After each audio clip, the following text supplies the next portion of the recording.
अस्सलाम वालेकुम आदाब और मैं हूं आपका दोस्त इरफान अहमद। आपके प्यारे इस्लामिक चैनल ओरिजिनल मुस्लिम को ज़रूर सब्सक्राइब करें एंड साथ में बेल आइकन दबाएं, जिससे हमारी हर बार की इस्लामिक सच्ची वाली वीडियो आपको सबसे पहले मिल सके। आज हम हज के बारे में पूरी डिटेल से बताने वाले हैं। सऊदी अरब के मक्का शरीफ में काबा शरीफ में हज के दौरान क्या क्या रस्में होती हैं, कितने दिनों तक रहना पड़ता है और हज और उम्रा में क्या अंतर है। शुरू से लेके लास्ट तक बने रहिए मेरे साथ। हम आपको कम समय में पूरी सच्ची जानकारी देने वाले हैं। मक्का शरीफ में लोग काबे को अल्लाह का घर भी मानते हैं। हज में जाना हर मुसलमान पर फर्ज है, क्योंकि इस्लाम में 5 चीजें फर्ज यानी जरूरी लाजमी कर दिया गया है। रोजा रखना, नमाज पढ़ना, कलमा पढ़ना, ज़कात देना और हज जाना। कलमा पढ़ने, रोजा रखने और नमाज पढ़ने में हर मुसलमान के लिए जरूरी है। साथ में हज और ज़कात के लिए थोड़ी छूट है। जो लोग गरीब हैं, अगर उनके घर में शादी करने के लायक बहन या बेटी है तो पहले उनकी शादी करें। बाद में आप सक्षम होते हैं तो हज पे जा सकते हैं और अपने माल यानी कि पैसों के एक हिस्से को गरीबों में तकसीम करें, जिसे ज़कात कहते हैं। हज यात्रा में 5 रस्में होती हैं। काबा वो जगह है जिसकी तरफ मुंह करके दुनिया का हर मुसलमान नमाज पढ़ता है। हज इस्लामिक कैलेंडर के मुताबिक 12वें महीने यानी कि जिल हज्जा के 8वीं से 12वीं तारीख तक किया जाता है।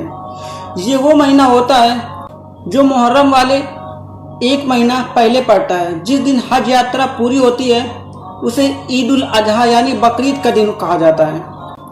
7वीं शताब्दी से हज हमारे आखिरी नबी पैगंबर हजरत मोहम्मद सल्लल्लाहु अलैहि वसल्लम के नाम के साथ जुड़ी हुई है। बताया जाता है कि कई लाख लोगों को एक साथ हज कराया था, लेकिन बहुत सारे लोग ये भी मानते हैं कि हज यात्रा हजारों साल पहले हजरत इब्राहिम अलैहिस्सलाम के ज़माने से चली आ रही है। तो आइए हम आपको बताते हैं कि क्या होता है। हज की पहली रस्म है एहराम बांधना, यानी कि सफ़ेद कलर की 2 चादरें होती हैं जिनको लपेटा जाता है और पूरे शरीर में बांधा जाता है। लेकिन एहराम बांधने के बाद आप ना तो बाल काट सकते हैं और ना ही नाखून काट सकते हैं और ना ही परफ्यूम वगैरह यूज कर सकते हैं। एहराम बांधने से पहले आपको अच्छे से गुस्ल व वजू करना पड़ता है। एहराम के बाद पहुंचना होता है काबा। ये जो दूरी होती है, इसके बीच में चलते चलते आपको कुरान की आयतें पढ़ना पड़ता है। जिनको नहीं आता है वो कलमा ही पढ़ते रहें। इसके बाद आपको काबा का तवाफ यानी काबा के 7 चक्कर लगाने होते हैं, वो भी कुरान की आयतें पढ़ते हुए। दुनिया भर में भले ही मुस्लिमों में शिया, सुन्नी, अहले हदीस, बरेलवी अलग अलग लोग, लेकिन काबे में आते ही सब एक हो जाते हैं। इसके बाद रस्म आती है सफ़ा व मरवा की।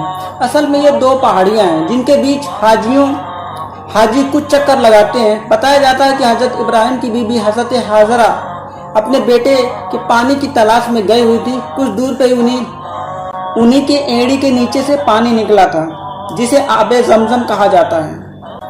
मक्का से करीब 5 किलोमीटर दूर एक मीना नाम की जगह है। सारे हाजी यहाँ पर इकट्ठा होते हैं और शाम तक नमाजें पढ़ते हैं। अगले दिन अराफात नाम का मैदान है जहाँ पे सब हाजी इकट्ठे होकर परवरदिगार से दुआ मांगते हैं। इसके बाद रस्म आती है इब्लीस यानी शैतान को पत्थर मारने की।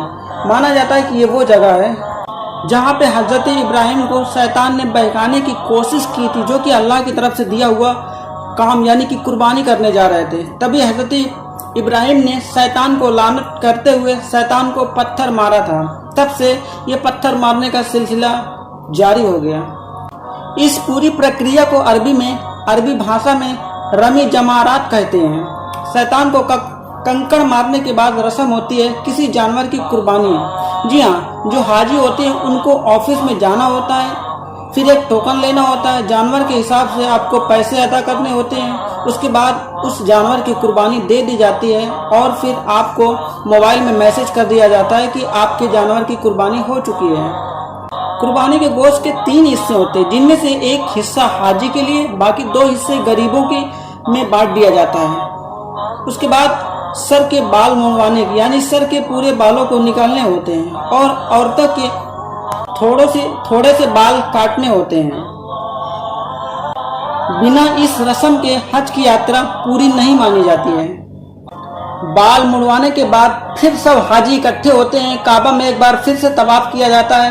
काबा शरीफ के सबसे आखिरी में 5 चक्कर लगाए जाते हैं। आखिरी में काबा का तवाफ के बाद आपका हज पूरा हुआ। वहाँ पे आप 40 दिन तक कहीं भी आ जा सकते हैं, जैसे मक्का से मदीना।